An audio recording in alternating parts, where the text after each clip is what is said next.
Hey, what's up you guys? This is Rob from McGayGuyPlays, and today on the Quick Draw we bust some heads with the Grinlok. So to be honest with you, my first impression of the Grinlok wasn't that amazing. As most of you already know, I'm not a big fan of the Grineer art assets, and most of the recent impact-based weapons have just been shallow reproductions of previous weapons, tweaked a tad bit and pushed out as something shiny and new for us to master. But after a playthrough with a few other sniper rifles for comparison, I must say that mechanically, this isn't a bad gun. You can pick up the Grinlok's blueprints for 15,000 credits in the clan dojo after you've completed the appropriate research. Just be aware that this does have a mastery rank 5 requirement. Or if you're tired of spray and pray weapons and need an alternative ASAP, you can pick it up pre-built along with the catalyst in the market for 150 plat. Now the Grinlok's primary damage type is geared towards impact as well as a decent amount of slashing, making it quite effective at shattering Corpus shields and tearing through crewman flesh. It does have the nice combination of being a hit scan targeting weapon with a 6-bullet magazine and quite a low recoil, meaning that you can take down multiple targets in quick succession. It also currently has the highest base status chance for a primary weapon, meaning that you've got a decent shot at disabling enemy shields straight off the bat and dealing full damage to your target. With Split Chamber and the Malignant Force mod, you've got an 80% chance at triggering a status. Now, while all this sounds great, I definitely have a few issues with the Grinlok. First off, I'm not sure how I feel about a Corpus sniper rifle.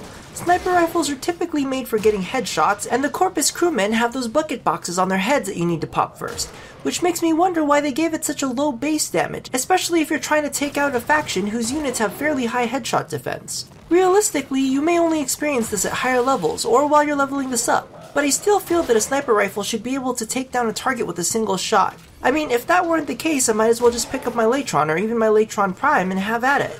My next big issue with this is its mastery rank and cost. I tried to explain away some of the damage issues with the fact that it was probably in the same vein of the low-cost impact weapons like the Ceranos and the Magnus. But to my surprise, not only did it require 2 detonite injectors and a Formata build, but it was also mastery rank 5. I'm not sure how I feel about that, especially when the Vectis is a mastery rank 3 and it's a feasible candidate for prime and charged chamber mods. But there is a saving grace here. Simply put, it's not the Volkar. Speaking of terrible, terrible things, let's get to the gay factor.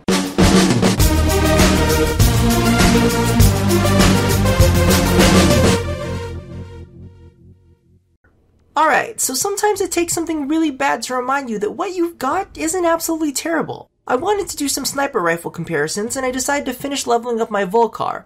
Holy shit is that gun crap. I know it sounds crazy, but it had me thinking.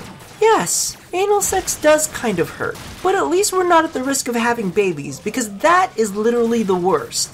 Babies are the Volkar of life. They take up way too much of your time, are nothing but headaches along the way, and towards the end, you're just working as hard as you can to get that Volkar out the door and off to college. I mean, seriously, get out of my life. Okay, that's enough of the baby bashing. Let's get back to the quick draw.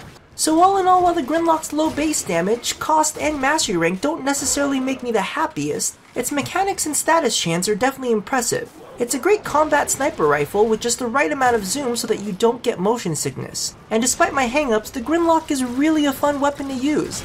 It's definitely a nice change from the spray and pray releases that have been out recently. And at the very least, it's not the Volkar. Thank you all for watching another episode of The Quick Draw. Let me know if you've ever tried the Volkar and what you think about it. Don't forget to do the thing that I asked you to do at the end of every one of these, and be sure to stay tuned for more gaming content here at McGayGuyPlays.